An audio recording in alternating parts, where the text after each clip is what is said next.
Welcome to the Hotspot question type. To get started with the Hotspot question type, begin by clicking the big blue plus to add a hotspot question.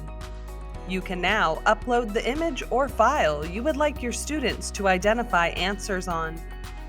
Once your image has uploaded, select Add Image. You can now type your question for students to view.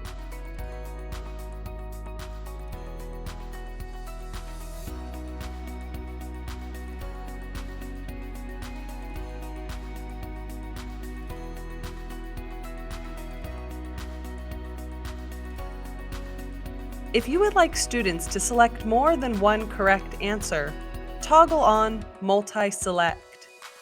To begin marking answers for your students, choose whether you would like hotspots to appear as squares, circles, or dots. Once you have selected your hotspot style, click and drag for shapes to adjust the sizing, or for dots, simply click to place.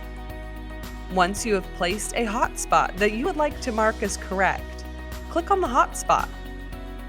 Then click the check mark to mark it as the correct answer. To undo any correct answer, simply click on the hotspot again, then click the X.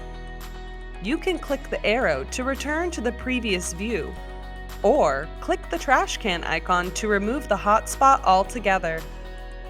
Want to give your students partial credit if they get some of the answers correct? By toggling on partial credit, you can automatically give your students partial credit if they get some of the answers right. By toggling on Show Your Work, you can attach a Show Your Work space for students. And finally, tag your hotspot question to standards to view student progress against standards over time. Now that our question is ready to go, let's take a peek from the student side. Students can now answer the hotspot question by clicking the hotspot to indicate their answer. If they change their mind, they can simply click to remove it from their selected responses.